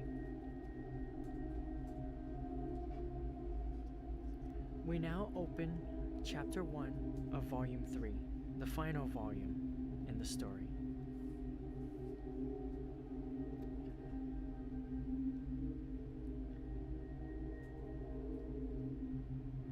Volume 3, Chapter 1. Day after day, week after week, passed away on my return to Geneva, and I could not collect the courage to recommence my work. I feared the vengeance of the disappointed fiend, yet I was unable to overcome my repugnance to the task which was enjoined me. I found that I could not compose a female without again devoting several months to profound study and laborious disquisition. I had heard of some discoveries having been made by an English philosopher, the knowledge of which was material to my success, and I sometimes thought of obtaining my father's consent to visit England for this purpose. But I clung to every pretense of delay, and could not resolve to interrupt my returning tranquility. My health, which had hitherto declined, was now much restored, and my spirits, when unchecked by the memory of my unhappy promise, rose proportionately. My father saw this change with pleasure, and he turned his thoughts toward the best method of eradicating the remains of my melancholy, which every now and then would return by fits, and with a devouring blackness overcast the approaching sunshine. At these moments I took refuge in the most perfect solitude. I passed whole days on the lake alone in a little boat, watching the clouds and listening to the rippling of the waves, silent and listless. But the fresh air and bright sun seldom failed to restore me to some degree of composure, and on my return I met the salutations of my friends with a readier smile and a more cheerful heart. It was after my return from one of these rambles that my father, calling me aside, thus addressed me. I am happy to remark, my dear son, that you have resumed your former pleasures and seem to be returning to yourself, and yet you are still unhappy and still avoid our society. For some time, I was lost in conjecture as to the cause of this, but yesterday an idea struck me, and if it is well founded, I conjure you to avow it. Reserve on such a point would be not only useless, but draw down treble misery on us all. I trembled violently at this exordium, and my father continued. I confess, my son, that I have always looked forward to your marriage with your cousin as the tie of our domestic comfort, and the stay of my declining years. You were attached to each other from your earliest infancy. You studied together and appeared in dispositions and tastes entirely suited to one another. But so blind is the experience of man, that what I conceived to be the best assistance to my plan may have entirely destroyed it. You perhaps regard her as your sister without any wish that she might become your wife. Nay, you have met with another whom you may love, and considering yourself as bound in honor to your cousin, this struggle may occasion the poignant misery which you appear to feel. My dear father, reassure yourself. I love my cousin tenderly and sincerely. I never saw any woman who excited, as Elizabeth does, my warmest admiration and affection. My future hopes and prospects are entirely bound up in the expectation of our union. The expression of your sentiments on this subject, my dear Victor, gives me more pleasure than I have for some time experienced. If you feel thus, we shall assuredly be happy. However, present events may cast a gloom over us. But it is this gloom which appears to have taken so strong a hold of your mind that I wish to dissipate. Tell me, therefore, whether you object to an immediate solemnization of the marriage. We have been unfortunate, and recent events have drawn us from that everyday tranquility befitting my years and infirmities. You are younger, yet I do not suppose, possessed as you are of a competent fortune, that an early marriage would at all interfere with any future plans of honor and utility that you may have formed. Do not suppose, however, that I wish to dictate happiness to you, or that a delay on your part would cause me any serious uneasiness. Interpret my words with candor, and answer me, I conjure you, with confidence and security.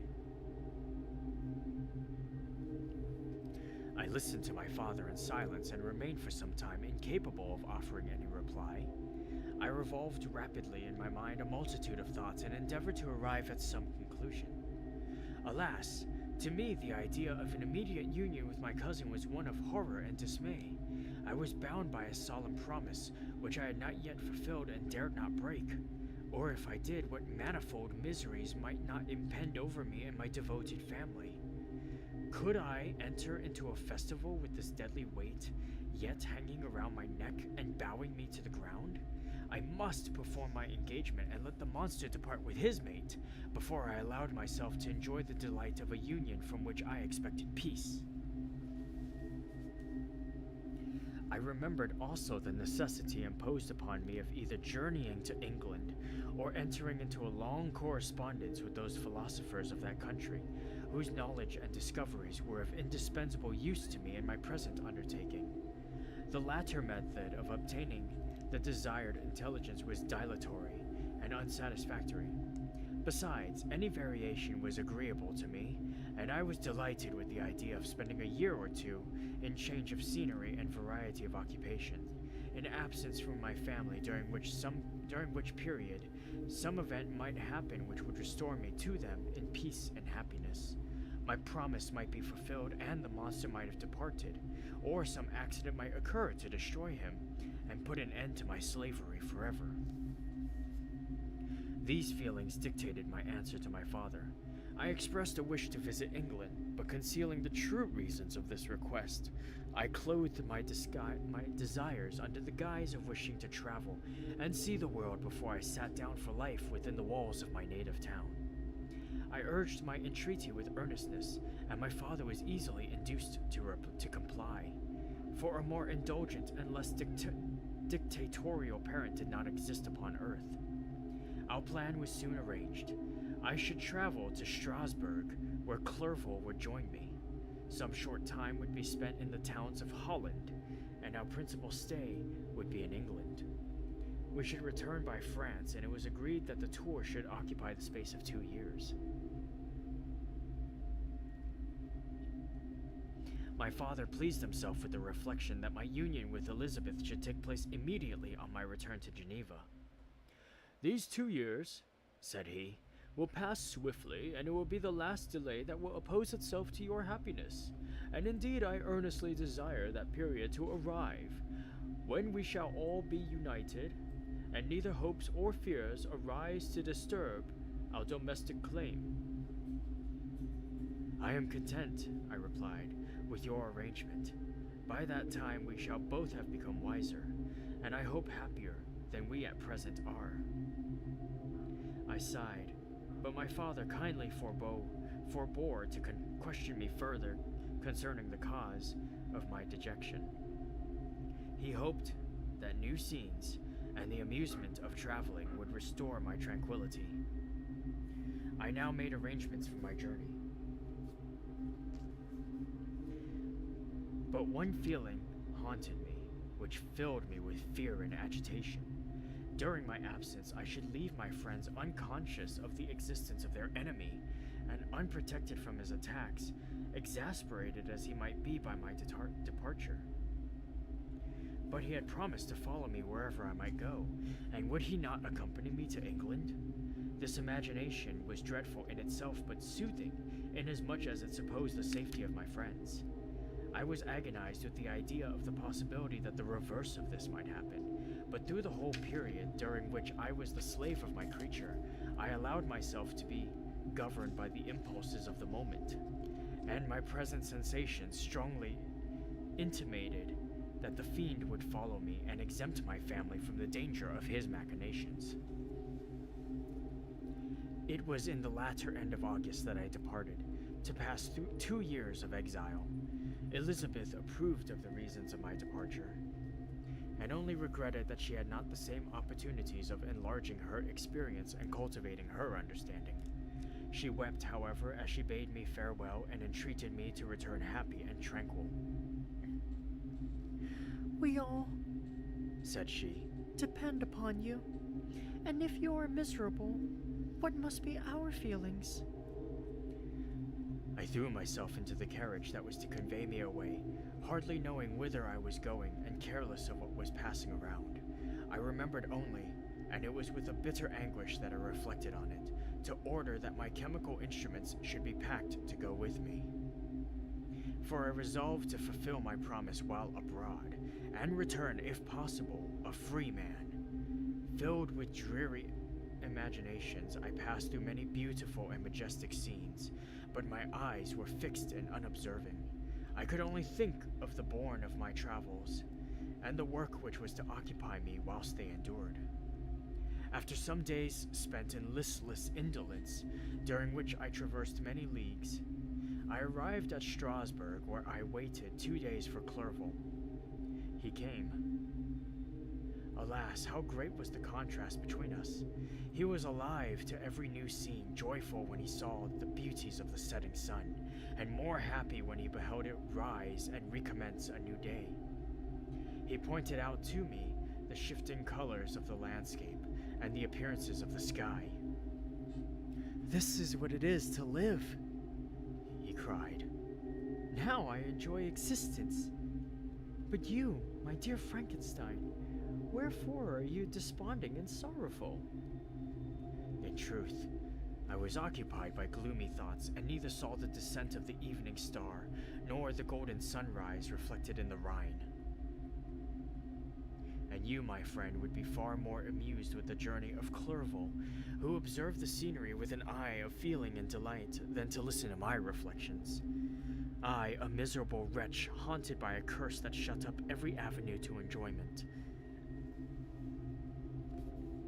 We had agreed to descend the Rhine in a boat from Strasbourg to Rotterdam, whence we might take shipping for London.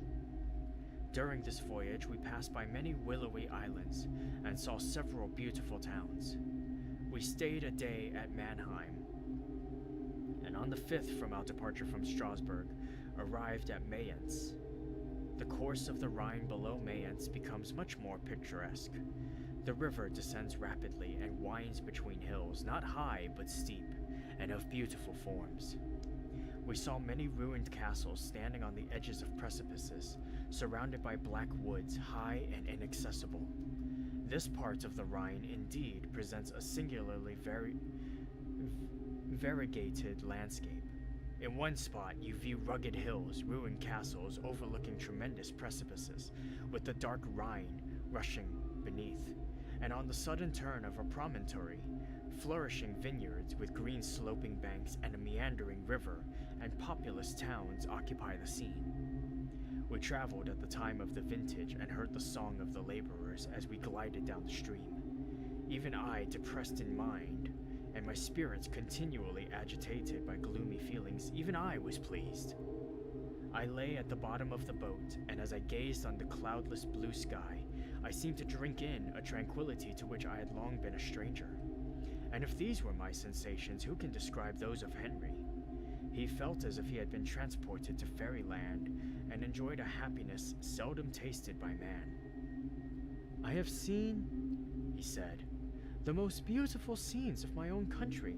I have visited the lakes of Lucerne and Uri, where the snowy mountains descend almost perpendicularly to the water, casting black and impenetrable shades, which would cause a gloomy and mournful appearance, were it not for the most verdant islands that relieve the eye by their gay appearance. I have seen this lake agitated by a tempest, when the wind tore up whirlwinds of water, and gave you an idea of what the waterspout must be on the great ocean, and the waves dash with fury the base of the mountain, where the priest and his mistress were overwhelmed by an avalanche, and where their dying voices are still said to be heard amid the pauses of the nightly wind. I have seen the mountains of La Valais and the Pays de Vaud. But this country, Victor, pleases me more than all those wonders. The mountains of Switzerland are more majestic and strange, but there's a charm in the banks of this divine river that I have never before saw equaled.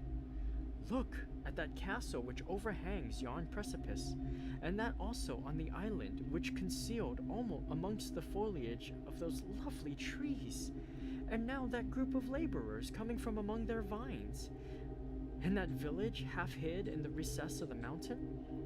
Oh, surely the spirit that inhabits and guards this place has a soul more in harmony with man than those who pile the glacier, or retire to the inaccessible peaks of the mountains of our own country.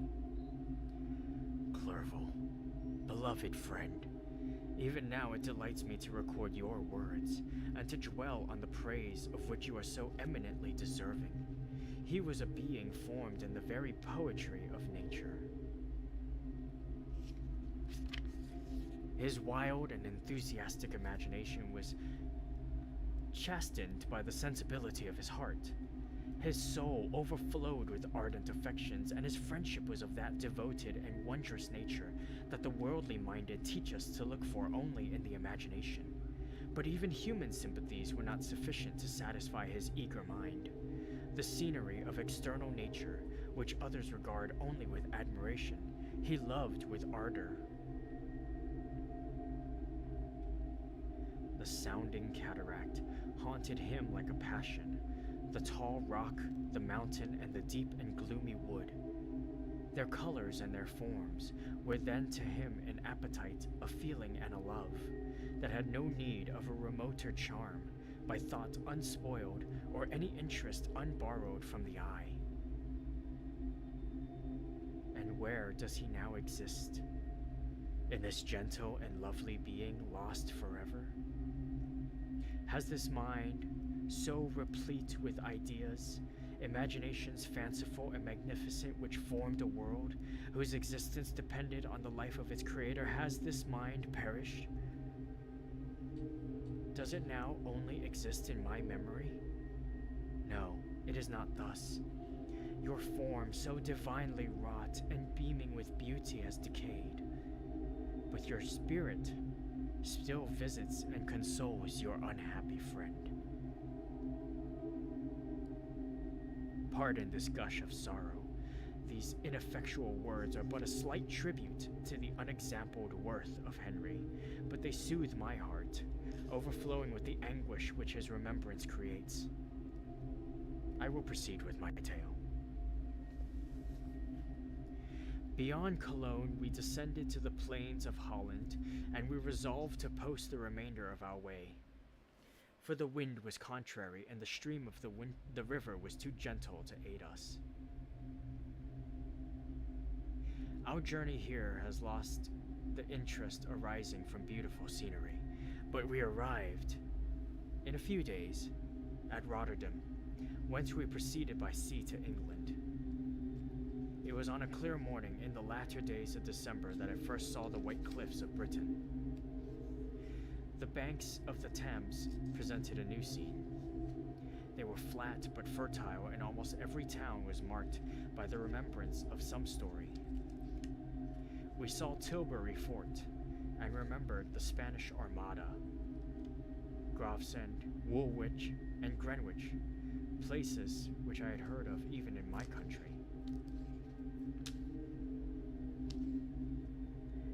At length, we saw the numerous steeples of London, St. Paul's towering above all, and the tower famed in English history.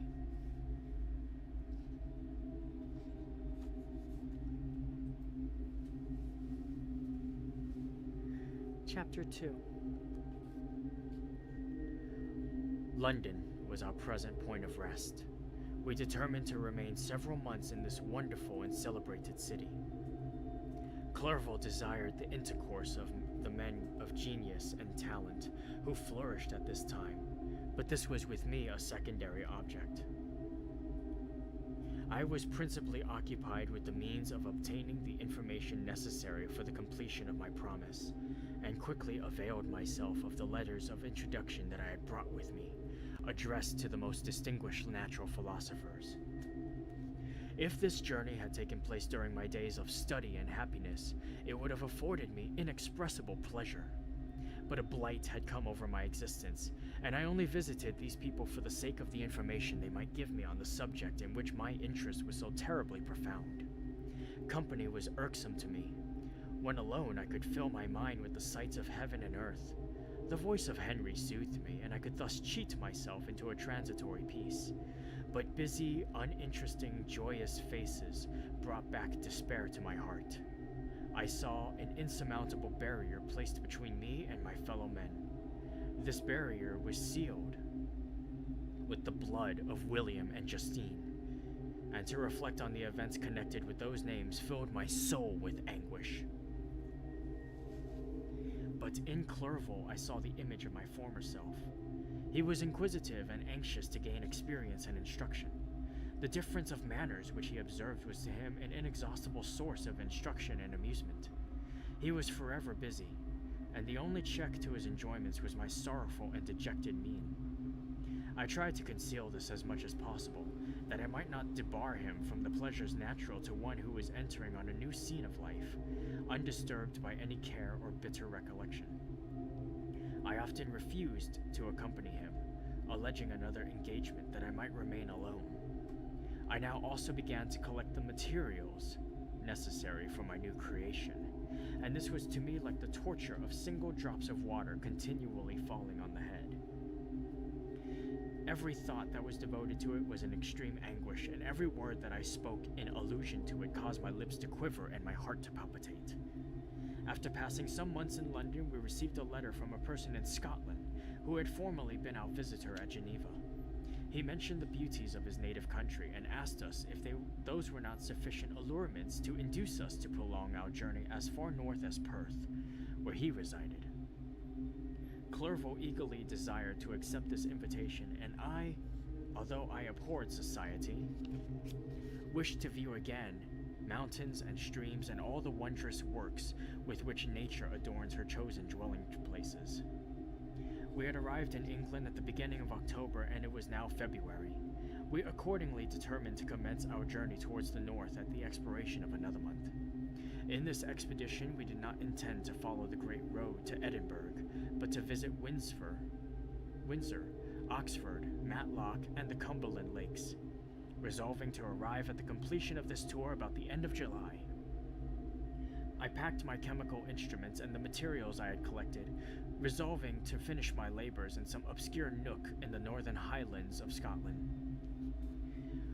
We quitted London on the 27th of March and remained a few days at Windsor, rambling in its beautiful forest.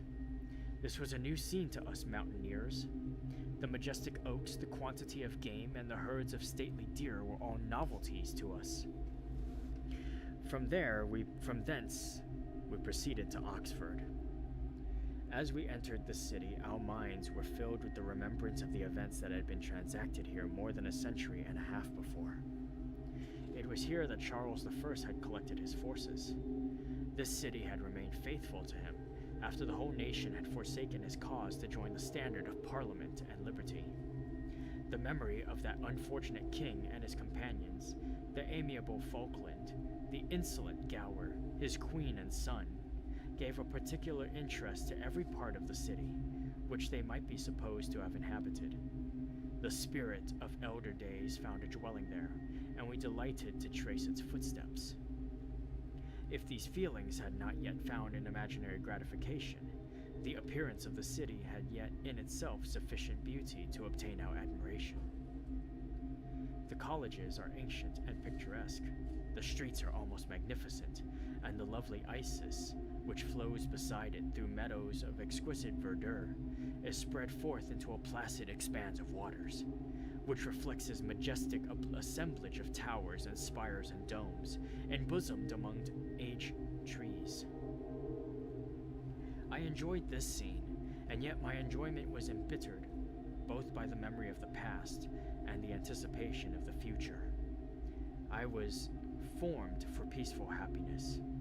During my youthful days, discontent never visited my mind, and if I was ever overcome by ennui, the sight of what is beautiful in nature, or the study of what is excellent and sublime in the productions of man, could always interest my heart and communicate elasticity to my spirits.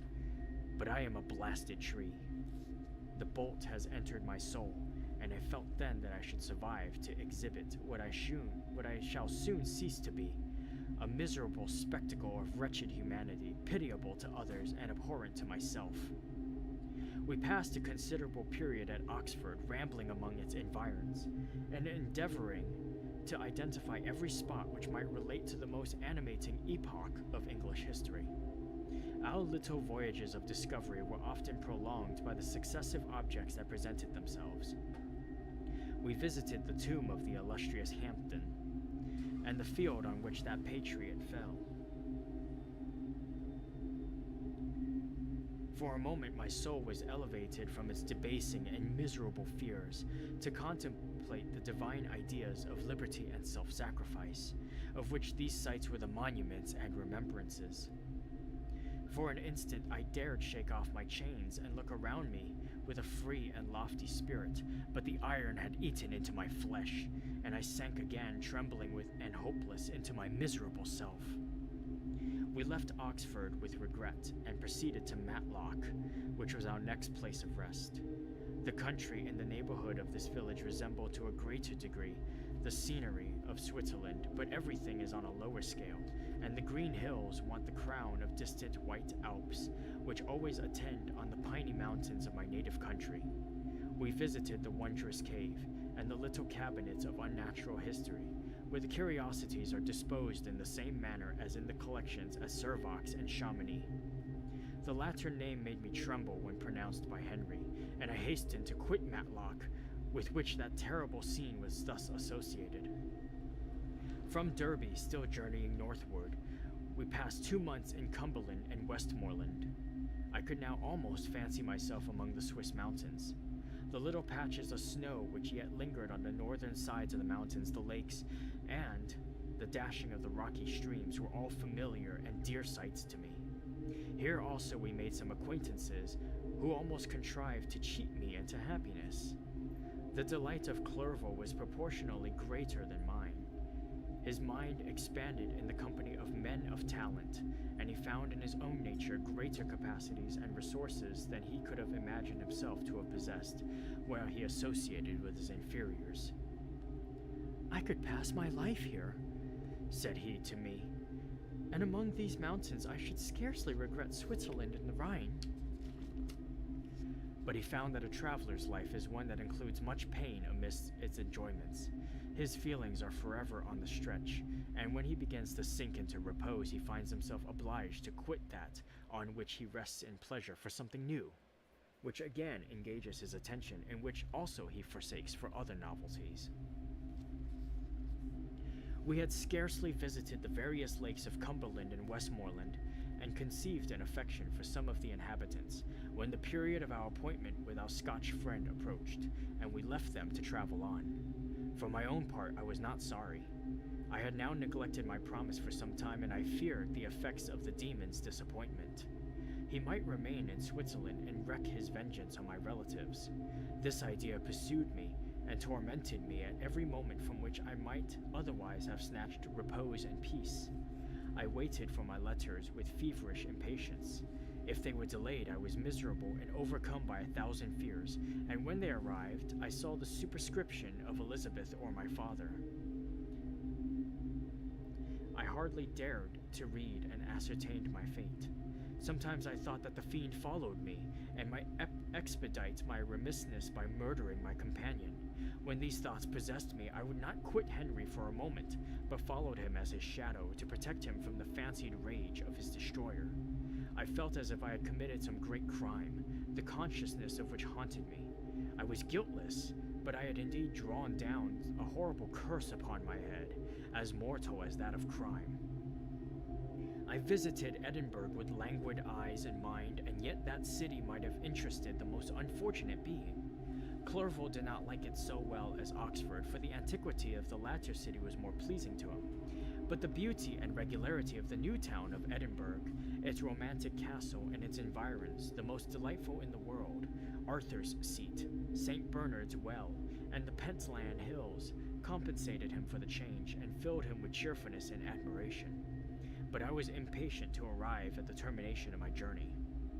We left Edinburgh in a week, passing through Cupar, St. Andrews, and along the banks of the Tay, to Perth, where our friend expected us. But I was in no mood to laugh and talk with strangers, or enter into their feelings or plans with the good humor expected from a guest, and accordingly I told Clerval that I wished to make the tour of Scotland alone. "Do you," said I, "enjoy yourself, and let this be our rendezvous? I may be absent a month or two, but do not interfere with my motions. I entreat you, leave me to peace and solitude for a short time, and when I return, I hope it will be with a lighter heart, more congenial to your own temper." Henry wished to dissuade me, but seeing me bent on this plan, ceased to remonstrate. He entreated me to write often.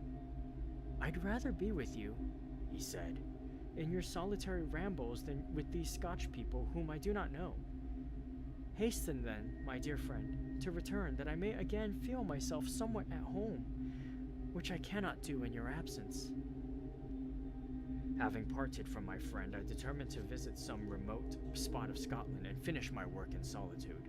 I did not doubt but that the monster followed me, and would discover himself to me when I should have finished, that he might receive his companion. With this resolution, I traversed the northern highlands and fixed on one of the remotest of the Orkneys as the scene labors. It was a place fitted for such a work, being hardly more than a rock, whose high sides were continually beaten upon by the waves.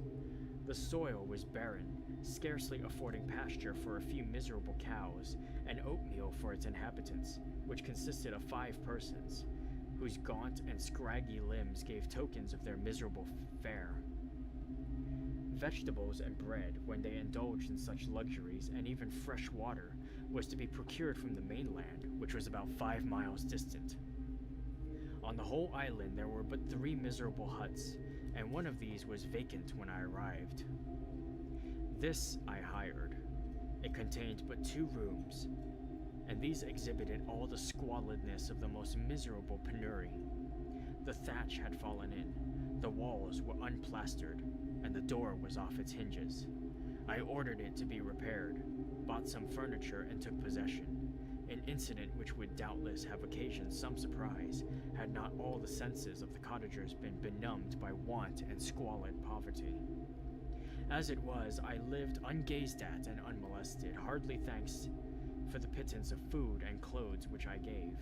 So much does suffering blunt even the coarsest sensations of men. In this retreat I devoted the morning to labor, but in the evening, when the weather permitted, I walked on the stony beach of the sea, to listen to the waves as they roared and dashed at my feet. It was a monotonous yet ever-changing scene. I thought of Switzerland. It was far different from this desolate and appalling landscape. Its hills are covered with vines, and its cottages are scattered thickly in the plains.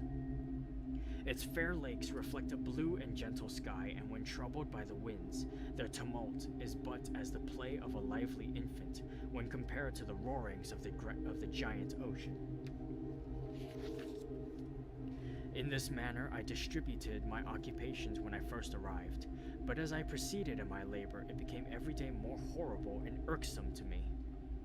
Sometimes I could not prevail on myself to enter my laboratory for several days, and at other times, I toiled day and night in order to complete my work.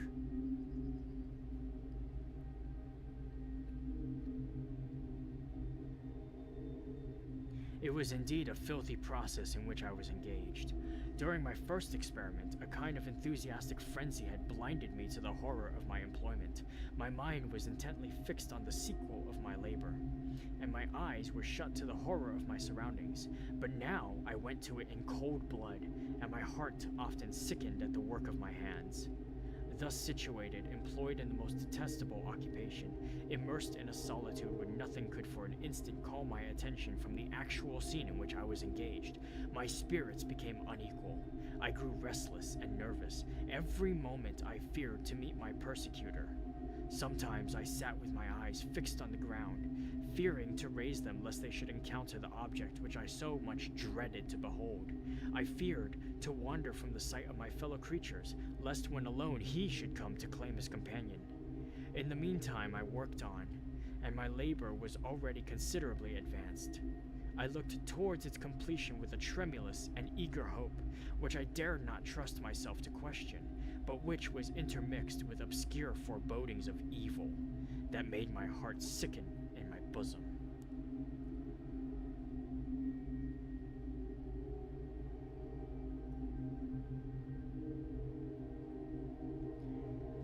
And that leads us to the end of Volume 3, Chapter 2. And I think that should do it for this week. So, we leave with Victor working on his second creature. Shall he accomplish this task? Shall Adam find his Eve? Find out next time.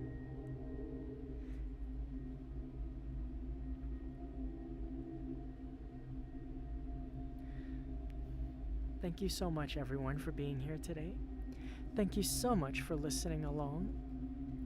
I hope that this has been a suitable distraction for you, or perhaps accompaniment as you handle chores or do other things. Go about your day. And I hope that you've been enjoying the story thus far. I know that at some points it is a little descriptive, but all the same, I do hope that the characters are compelling enough that you are enjoying it, because for my part, I'm certainly enjoying it, even though I have read it before. It has been a while, so I'm excited to see the new developments, and I'm excited to read them to you next time. But until then, I shall have to be off for now, and next week I aim to complete this story and finish it off before I start my next one. My next scheduled stream should be this Friday at 3 p.m. Pacific time, in which I shall continue my journey through Hades 2. And after that, I shall be done for the week, but I look forward to doing more things next week, especially now that spooky season and Halloween month is effectively, truly underway. Do be on the lookout for all my future schedules. And if you are new here and if you've enjoyed what you've heard, please do make sure to hit the like button, press that subscribe, and ring the bell so that you get updates, because I do post my schedules every week, and that way you'll also be notified when I go live, which is Mondays, Wednesdays, and Fridays at 3 p.m. Pacific. So until next time, my wonderful Rainiacs and Langsters, I hope that you eat well, stay hydrated, and get lots and lots of good rest.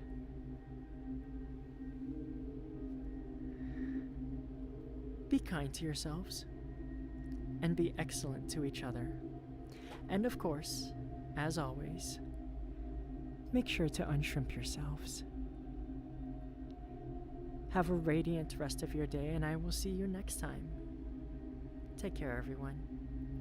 Bye-bye.